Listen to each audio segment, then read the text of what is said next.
सभी विद्यार्थियों को वंदे मातरम। मैं विकास श्रीवास्तव विक्रमादित्य आईएएस गोरखपुर के यूट्यूब चैनल पर आपका स्वागत करता हूं।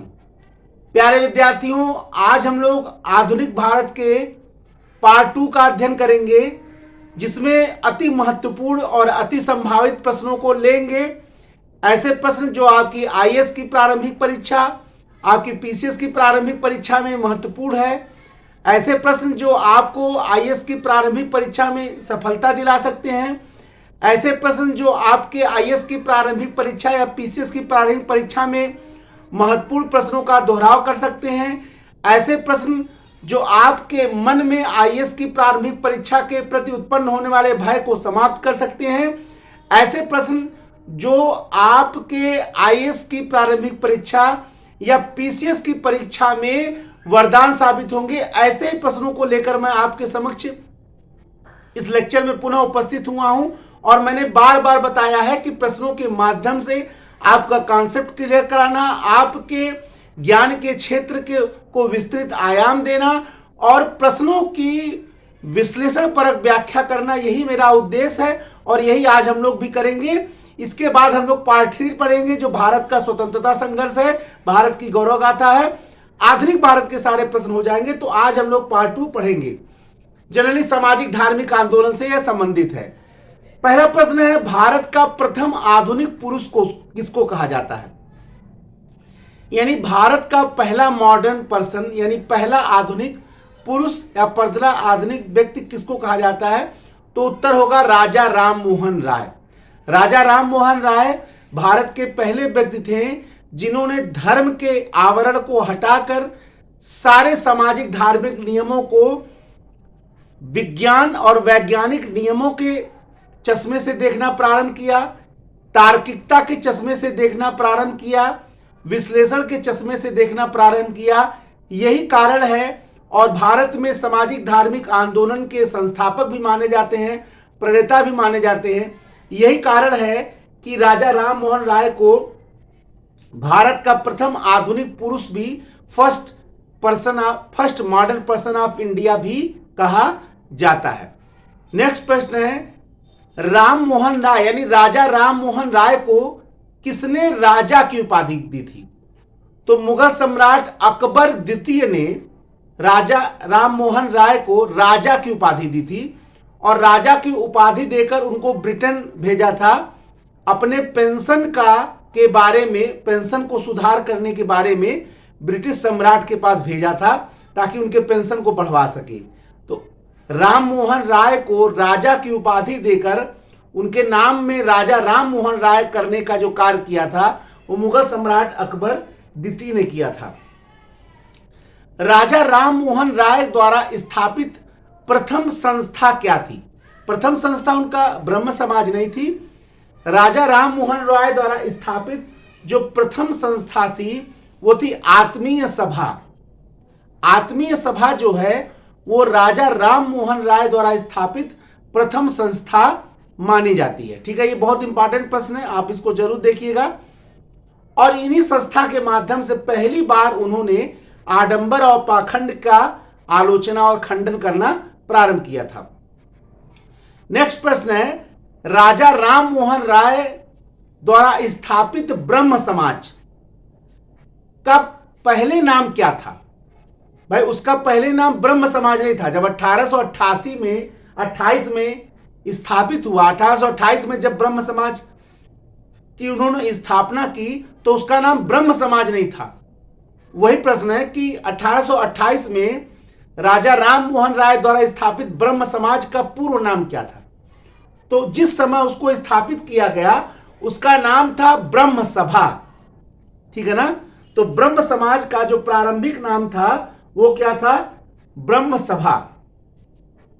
एक प्रश्न आता है कि सामाजिक धार्मिक आंदोलन के वो कौन से नेता थे जिनका इंग्लैंड के ब्रिस्टल नामक स्थान पर मृत्यु हो गया था या जिनका विदेश की धरती पर मृत्यु हुआ था?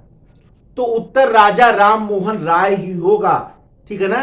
राजा राम मोहन राय जब ब्रिटेन गए थे अकबर द्वितीय के पेंशन को सुधार कराने के लिए, तो इंग्लैंड में ही ब्रिस्टल नामक स्थान पर उनकी मृत्यु हो गई थी। तो बिल्कुल इसका उत्तर यही होगा कि राजा राम मोहन राय ही विदेश की धरती पर उनकी मृत्यु हुई थी, ब्रिस्टल में, ब्रिटेन के ब्रिस्टल नामक स्थान पर। याद रखिएगा, यह प्रश्न बहुत पूछा जाता है। इसके बाद तत्वबोधिनी सभा, तत्वबोधिनी सभा की स्थापना, तत्वबोधिनी सभा नामक संगठन की स्थापना किसने किया था? और आगे चलकर तत्वबोधिनी पत्रिका का भी प्रकाशन हुआ। तो तत्वबोधिनी सभा नामक संगठन की स्थापना जो है वो देवेंद्रनाथ टैगोर ने किया था। ठीक है ना? देवेंद्रनाथ टैगोर ने, जो बाद में मुखिया बने, किसके? ब्रह्म समाज के, माने ब्रह्म समाज का संचालन उन्होंने किया आगे चलकर। वो कौन थे? देवेंद्रनाथ टैगोर। नेक्स्ट प्रश्न है कि जब ब्रह्म समाज का विभाजन हुआ तो भारतीय ब्रह्म समाज की स्थापना किसने की थी?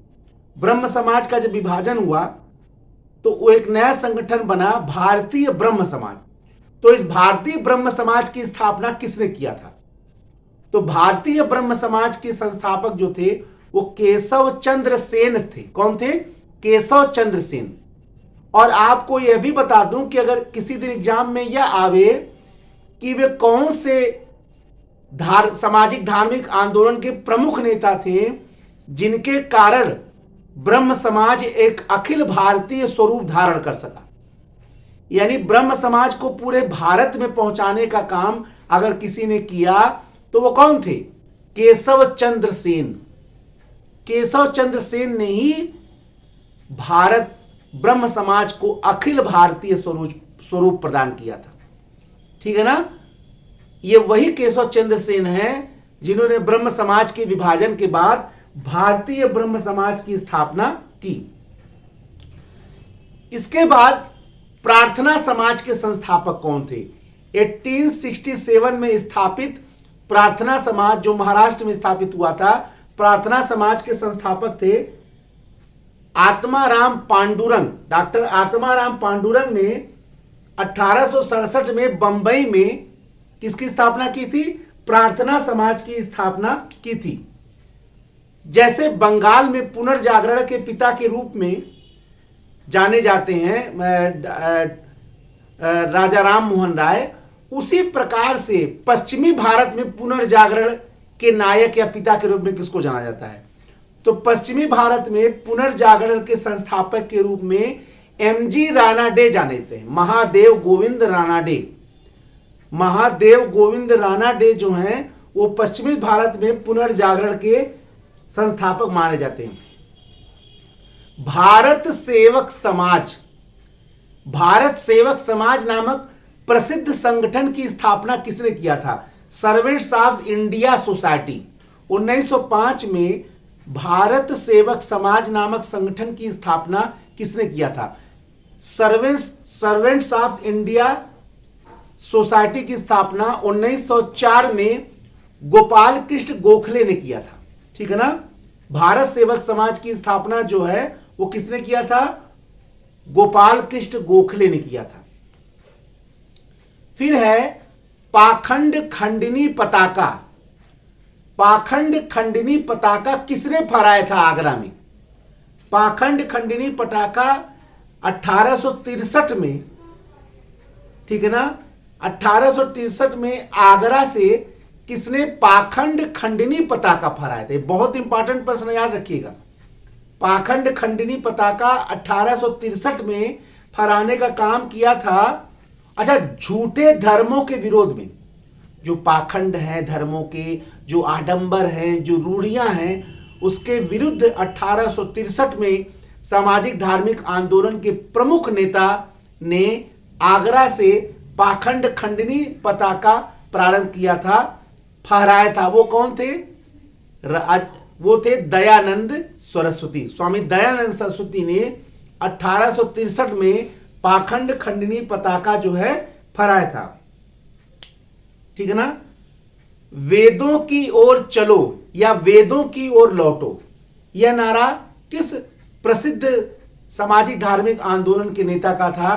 तो वेदों की ओर चलो का नारा किसने दिया था, या वेदों की ओर लौटो का नारा किसने दिया था? स्वामी दयानंद सरस्वती ने दिया था। आर्य समाज के संस्थापक स्वामी दयानंद सरस्वती ने ही का प्रसिद्ध नारा था, वेदों की ओर चलो या वेदों की ओर लौटो। भारत भारतीयों के लिए यह नारा किसका था? यह प्रसिद्ध नारा। दो नारे याद रखिए, वेदों की ओर लौटो या वेदों की ओर चलो, दूसरा भारत भारतीयों के लिए। ये दोनों नारा किसका था? स्वामी दयानंद सरस्वती का। यानी भारत भारतीयों के लिए है, ये किसका नारा था? स्वामी दयानंद सरस्वती का। सत्यार्थ प्रकाश नामक प्रसिद्ध किताब के रचयिता कौन थे? सत्य का प्रकाश यानी सत्यार्थ प्रकाश। सत्यार्थ प्रकाश नामक प्रसिद्ध किताब के जो रचयिता थे वो स्वामी दयानंद सरस्वती ही थे। ठीक है ना? इसमें उनके पूरे विचार आपको मिल जाएंगे। मार्टिन लूथर ऑफ इंडिया यानी भारत का मार्टिन लूथर, यूरोप में धार्मिक आंदोलन के जो प्रेरता माने जाते थे, जिसके वजह से चर्च की सत्ता समाप्त हुई, वो मार्टिन लूथर ही थे। तो भारत में मार्टिन लूथर, भारत का मार्टिन लूथर किसको कहा जाता है? भाई भारत में एक चलन है कि जब तक किसी नेता का तुलना यूरोप के नेता से न किया जाए, जब तक किसी राजा का तुलना यूरोप के किसी राजा से न किया जाए, तो वो एथेंटिक नहीं हो पाता है, अधिकृत नहीं हो पाता है। ये कुछ इतिहासकारों ने ऐसी गंदी व्यू रचना कर दी है, मैं ये नहीं कह रहा हूं। और ये हमारे वहां चलन चल रहा है, भारत का नेपोलियन किसको कहा जाता है, भारत का शेक्सपियर किसको कहा जाता है। मतलब हम विदेश के जब लेबल हमारे ऊपर लगेगा, ब्रांड लगेगा, तभी हम वास्तव में नामी हो पाएंगे। ये बिल्कुल गलत परंपरा है। खैर जो है वो मैं आपको बता रहा हूं, क्योंकि आप लोग एग्जाम में तो वही आएगा, तो मैं अपना तो इतिहास गढ़ नहीं सकता हूं। लेकिन ये सच्चाई है और ये बहुत गर्व का विषय नहीं है कि हम यूरोपीय शक्तियों के लेवल से अपने आप को जानते हैं। ये शर्म का विषय है, गर्व का विषय नहीं। फिलहाल जो चीजें हैं वो हम आपको बता रहे हैं। भारत का मार्टिन लूथर किसको कहा जाता है? तो उत्तर होगा स्वामी दयानंद सरस्वती। भारतीय सनातन हिंदू धर्म में आडंबर, रूढ़ियों, पाखंड को दूर करने के लिए 1875 में उन्होंने आर्य समाज की स्थापना की थी। यही कारण है, और उन्होंने सरल बनाया भी हिंदू धर्म को, यही कारण है उनको मार्टिन लूथर ऑफ इंडिया भी कहा जाता है। यंग बंगाल आंदोलन के संस्थापक कौन थे? बंगाल में युवाओं को स्वतंत्र सोचने और स्वतंत्र विचारधारा का प्रचार किया था Henry Vivian Derozio. Henry Vivian Derozio. यही कारण है यंग बंगाल आंदोलन के संस्थापक किसको माना जाता है? हेनरी विवियन डेराजियो को। थियोसोफिकल सोसाइटी की स्थापना कहां हुई थी? ठीक है ना? 1875 में थियोसोफिकल सोसाइटी स्थापना तो हुई थी भारत के प्राचीन धर्म के स्वरूपों को फिर से उसके विकास के लिए, फिर से उसके उद्भव के लिए, फिर से उसके उत्थान के लिए थियोसोफिकल सोसाइटी। लेकिन इसकी स्थापना भारत के भूमि पर नहीं हुई थी, न्यूयॉर्क में हुई थी 1875 में। किसने किया था? मैडम ब्लात्वस्की और कर्नल अलकाट ने। ठीक है ना? तो 1875 में मैडम ब्लात्वस्की और कर्नल अलकाट ने किसकी स्थापना की थी? Theosophical society. भारतीय सनातन संस्कृति और धर्म से बहुत प्रभावित थे। अब प्रश्न आता है कि भारत में थियोसोफिकल सोसाइटी ने अपना मुख्यालय कहां खोला? तो 1882 में मद्रास के अडयार नामक स्थान पर 1882 में मद्रास के अडयार नामक स्थान पर थियोसोफिकल सोसाइटी ने अपना मुख्यालय खोला, क्योंकि न्यूयॉर्क में स्थापित हुआ था। लेकिन भारत की संस्कृति का अगर पुनरुत्थान करना है, भारत की संस्कृति का उत्थान करना है, भारत की संस्कृति का बखान करना है, भारत की प्राचीन संस्कृति के स्वरूप को उजागर करना है, तो भारत की धरती पे तो आना ही पड़ेगा। यही कारण 1882 में इन लोगों ने मद्रास के अडयार नामक स्थान पर अपना मुख्यालय खोला। ये बहुत इंपॉर्टेंट प्रश्न है, आप दरकिनार नहीं करिएगा इसको, ये जरूरी एग्जाम में आएगा। देखिए, किसी प्रश्न की महत्ता इसलिए नहीं होती कि एग्जाम में आवे, ये तो बहुत चीप पढ़ाई हो गया। प्रश्नों को ज्ञान के लिए भी पढ़ना है। कब आज है कोई जान रहा है क्या? आयोग ने ये थोड़ा ही कहा कि कॉपीराइट है कि हम इतना ही पूछेंगे। आपको अपने ज्ञान के लिए पढ़ना है। केवल परीक्षा पास करने के लिए अगर पढ़ाई की जाए तो ये पढ़ाई का बड़ा छोटा तरीका, हालांकि बहुत लोग ऐसा ही करते हैं, लेकिन ये उचित नहीं होगा, क्योंकि ऐसा नहीं है कि सभी लोग सफल ही होते हैं। तो आपको अपना भविष्य निर्माण करके भी चलना पड़ेगा। तैयारी इतना विस्तार में हो ताकि आप अगले को भी सिखा सके, इसलिए विस्तार को में आप इसको समझिए। वह कौन से संत थे जिनको योद्धा सन्यासी भी कहा जाता है? सामाजिक धार्मिक आंदोलन के प्रसिद्ध संत कौन थे जिनको योद्धा सन्यासी कहा जाता है, तूफानी सन्यासी कहा जाता है? तो उत्तर होगा स्वामी विवेकानंद। अगर आपसे यह प्रश्न आए कि आधुनिक विश्व में भारतीय संस्कृति को प्रथम बार मान्यता किसने प्रदान करवाया, तो वो थे स्वामी विवेकानंद। 1893 के अमेरिका के शिकागो में जो धर्म संसद हुआ था, और जब पूरे भारत को सांप और सपेरों के देश के रूप में जाना जाता था, तो 1893 के धर्म संसद में बोलकर पहली बार भारतीय संस्कृति के गरिमामय और गौरवमय स्वरूप को पहली बार अगर दुनिया के समक्ष किसी ने रखा था, तो वो थे स्वामी विवेकानंद। ठीक है ना? इसीलिए उनको योद्धा सन्यासी या तूफानी सन्यासी भी कहा जाता है। भारत के वो कौन से संत थे जिनको हिंदू नेपोलियन भी कहा जाता है?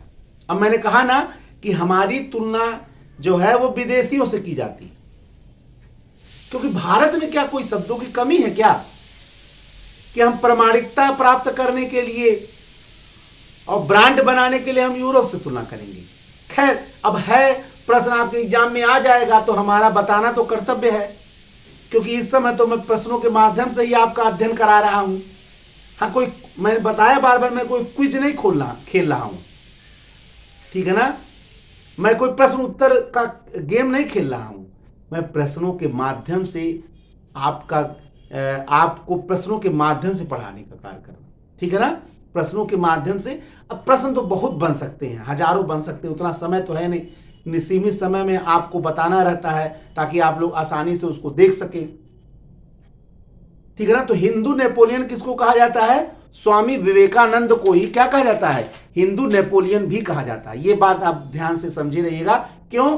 क्योंकि माना यह जाता है कि स्वामी विवेकानंद के प्रचार से ही एक बार पुनः हिंदू धर्म जागृत हो गया।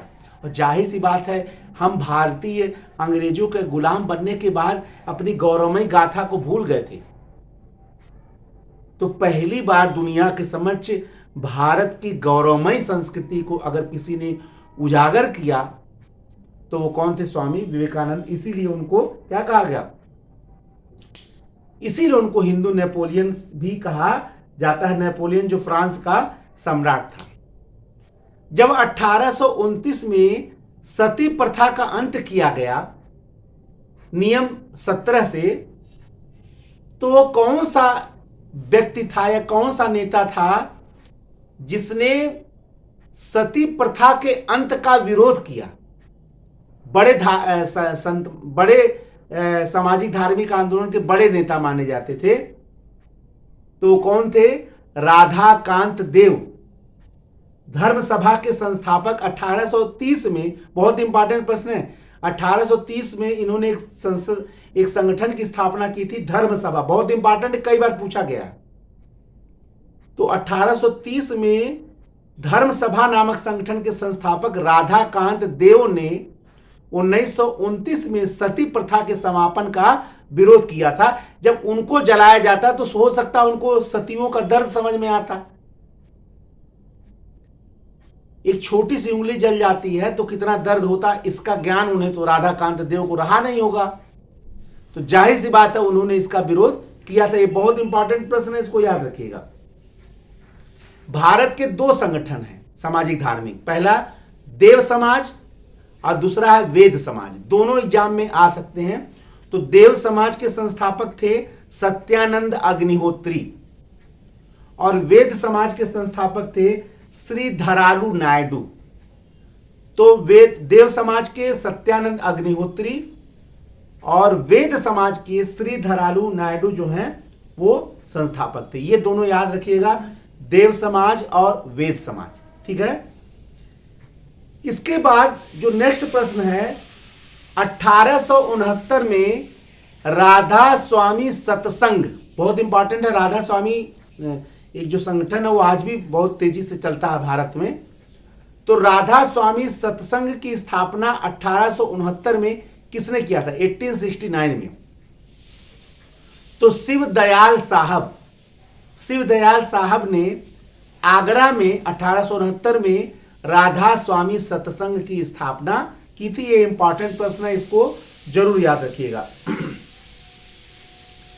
कहा यह जाता है कि भारत में उस समय निम्न जाति आंदोलन भी चल रहा था। तो प्रश्न है, सत्यशोधक समाज की स्थापना किसने किया था?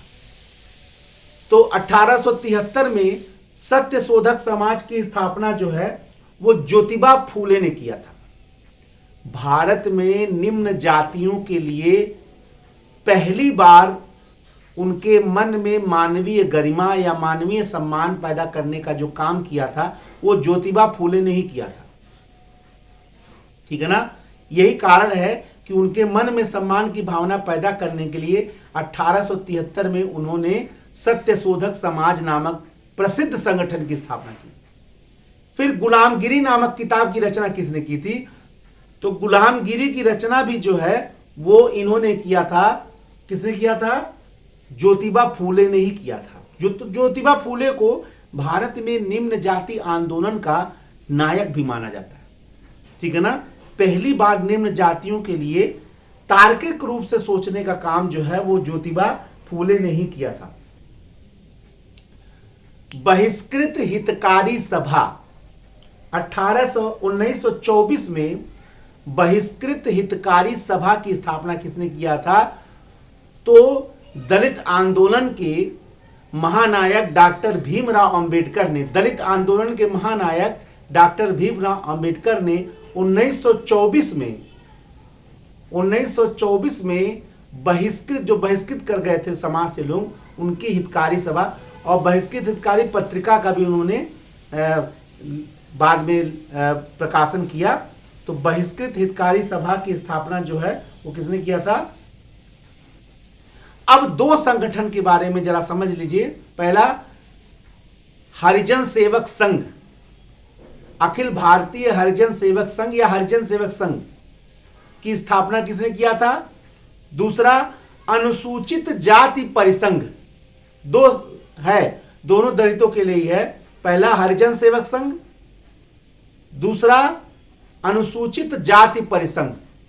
तो हरिजन सेवक संघ की स्थापना जो है वो किसने किया था? गांधी जी ने किया था। और अनुसूचित जाति परिसंघ की स्थापना 1942 में डॉक्टर भीमराव अंबेडकर ने किया था। जब परिसंघ लग जाए, तो जब परिसंघ लगेगा तो तुरंत आप जान लीजिएगा डॉक्टर भीमराव अंबेडकर। तो 1942 में अनुसूचित जाति परिसंघ की स्थापना डॉक्टर भीमराव अंबेडकर ने किया था। और जब हरिजन सेवक संघ पूछे तो किसने किया था? महात्मा गांधी ने किया था। निम्न जातियों में आत्मसम्मान पैदा करने के लिए 1925 में आत्मसम्मान आंदोलन जो दक्षिण भारत में चला था, आत्मसम्मान आंदोलन, तो 1925 में आत्मसम्मान आंदोलन जो प्रारंभ हुआ था उसके प्रणेता कौन थे, संस्थापक कौन थे? रामास्वामी नायकर। रामास्वामी नायकर जो निम्न जाति आंदोलन के बड़े शक्तिशाली नेता दक्षिण भारत के माने जाते हैं। रामास्वामी नायकर पेरियार, ठीक है ना, महान नेता। तो पेरियार जो है वो आत्मसम्मान आंदोलन के संस्थापक माने जाते हैं 1925 में, ठीक है ना। इन्होंने ही मनुस्मृति को परियों की कथा कहा था। रामास्वामी नायकर ने ही मनुस्मृति को परियों की कथा कहा था। 1875 में मोहम्मडन एंग्लो ओरिएंटल कॉलेज, 1875 में एक प्रसिद्ध कॉलेज था मोहम्मडन एंग्लो ओरिएंटल कॉलेज। इसकी स्थापना किसने किया था? सर सैयद अहमद खां। सर सैयद अहमद खां जो हैं पहले व्यक्ति थे जिन्होंने भारत में सांप्रदायिकता के बीज को बोया था, और उनका प्रसिद्ध स्टेटमेंट था कि भारत में केवल दो ही पार्टी हो सकती है, वो हिंदू और मुसलमान। हिंदू और मुसलमान को भारत की एक सुंदर नववधु की दो आंख मानने वाले सर सैयद अहमद खां पहले नेता थे, जिन्होंने 1857 के बाद भारत में सांप्रदायिकता के बीज को बोने का काम किया और अंग्रेजों के साथ मिलकर भारत के विभाजन का नींव तैयार कर दिया। मोहम्मद अली जिन्ना ने तो उसको आगे बढ़ाया, लेकिन सर सैयद अहमद खां, जिनको अलीगढ़ आंदोलन का प्रणेता भी माना जाता है, अलीगढ़ विश्वविद्यालय का संस्थापक भी माना जाता है, इन्होंने ही भारत में पहली बार सांप्रदायिकता के बीज को बोया था, और इन्हीं के माध्यम से अंग्रेजों ने मुसलमानों को अपनी ओर करने का प्रयत्न किया था। 1857 के संग्राम से जो मुसलमानों और अंग्रेजों के बीच रिश्ता खराब हो गया था, अंग्रेजों ने सर सैयद अहमद खां के माध्यम से ही उस रिश्ते को सुधारा था। और जो 1875 में मोहम्मदन एंग्लो ओरिएंटल कॉलेज की स्थापना हुई थी, 1920 में यही अलीगढ़ विश्वविद्यालय कहलाता है। 1920 में यही अलीगढ़ विश्वविद्यालय कहलाया, मोहम्मदन एंग्लो ओरिएंटल कॉलेज, जिसके संस्थापक कौन थे? सर सैयद अहमद खां। इनके दोनों स्टेटमेंट मैंने बता दिया। भारत में दो ही पार्टी हो सकती है, हिंदू और मुसलमान, और हिंदू और मुसलमानों को एक सुंदर नववधु के दो आंखें मानने वाले भी सर सैयद अहमद खां थे। ठीक है। अहमदिया आंदोलन के प्रणेता कौन थे, संस्थापक कौन थे? मिर्जा गुलाम अहमद। 1889 में पंजाब के कादियान से अहमदिया आंदोलन का प्रारंभ किसने किया था? मिर्जा गुलाम अहमद ने। ये वही मिर्जा गुलाम अहमद हैं जिन्होंने अपने आप को भगवान कृष्ण का और ईसा मसीह का अवतार बताया था, जिन्होंने अपने आप को मुस्लिम मेहदी भी कहा था। एक साथ देखिए, मैं कई तथ्य बता रहा हूं। मैंने बताया ना, प्रश्न तो मात्र एक माध्यम है। प्रश्नों के माध्यम से आपके ज्ञान के क्षेत्र का विस्तार करना, वो मैं कर रहा हूं। हाँ, बहुत ज्यादा विस्तार इसलिए नहीं कर सकता क्योंकि समय थोड़ी हम लोगों के पास सीमित है। 1857 के संग्राम के पहले अंग्रेजों को किस बड़े विद्रोह का सामना करना पड़ा? 1857 के, ये बहुत इंपॉर्टेंट प्रश्न है। 1857 के संग्राम के पहले अंग्रेजों को किस बड़े विद्रोह का सामना करना पड़ा? तो वो होगा संथाल विद्रोह। 1855-56 में चार भाइयों सिद्धू, कानू, चांद, भैरव, आप लोग दो जानते होंगे, मैं चार बता रहा हूं, सिद्धू, कानू, चांद, भैरव, इन चार भाइयों के नेतृत्व में आंदोलन, हालांकि किताबों में केवल सिद्धू कानू दिया है, सिद्धू, कानू, चांद, भैरव के नेतृत्व में जिस प्रबल आंदोलन का प्रारंभ हुआ 1855-56 में, संथाल विद्रोह कहलाता है। इतना बड़ा विद्रोह था कि अंग्रेजों को सेना लगाना पड़ा। 60,000 संथाल सशस्त्र तैयार हो गए। भारत की शक्ति का परिचय उन जनजातियों ने दिया था, संथालों ने दिया था। संथाल परगना जो बिहार का इलाका था, झारखंड में चला गया।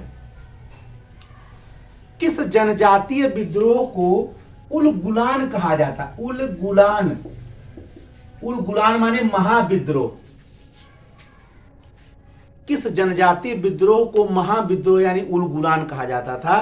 तो 1899-1900 में बिरसा मुंडा विद्रोह जो हुआ था, बिरसा मुंडा आंदोलन जो शुरू हुआ था, वो अंग्रेजों के सरकारी गजट में उसको उल-गुलान कहा गया, महाविद्रोह या महान विद्रोह कहा गया। तो याद रखिएगा, जिसके नेतृत्वकर्ता कौन थे? बिरसा थे। और आंदोलन क्या था? मुंडा जनजाति का था। मुंडा विद्रोह जिसको कहा जाता है, उसको बिरसा ने किया, इसलिए बिरसा मुंडा। नील आंदोलन के संस्थापक कौन थे, या नील आंदोलन का नेतृत्व किसने किया था? 1859-60 में शुरू होने वाला बंगाल के नदिया जिले से प्रारंभ होने वाला, बंगाल के नदिया जिले के गोविंदपुर ग्राम से शुरू होने वाला नील आंदोलन के प्रणेता कौन थे? दिगंबर बिश्वास और विष्णु बिश्वास। नीलहे किसानों पर जो अत्याचार होता था, ठीक है ना, और उसी पर एक किताब लिखा गया है नील दर्पण। तो इस नील दर्पण के रचयिता कौन थे? दीनबंधु मित्र। तो प्रसिद्ध नील आंदोलन पर जो किताब लिखा गया था नील दर्पण, नील किसानों का जो दुर्दशा के बारे में वर्णन किया था वो दीनबंधु मित्र ने किया था। किताब का नाम था नील दर्पण। भारत के महान नेता वल्लभ भाई पटेल को सरदार की उपाधि किस आंदोलन के दौरान मिला था? तो 1928 में होने वाले बारदौली सत्याग्रह, जिसका नेतृत्व जो है वो किसने किया था? सरदार पटेल ने किया था। तो वहां की महिलाएं इतनी अभिभूत थीं कि बारदौली के महिलाओं ने पटेल जी को, वल्लभ भाई पटेल को सरदार की उपाधि दी थी, ठीक है ना। तो ये आज हम लोग सामाजिक धार्मिक जनरली आधुनिक भारत का सेकंड पार्ट आज देख लिया गया। नेक्स्ट लेक्चर में हम लोग अंतिम पार्ट इसका देखेंगे, भारत का स्वतंत्रता संघर्ष, ठीक है। एक नए लेक्चर वीडियो के साथ मैं आपके समक्ष पुनः उपस्थित होता हूं। तब तक के लिए जय हिंद, जय भारत, वंदे मातरम, धन्यवाद।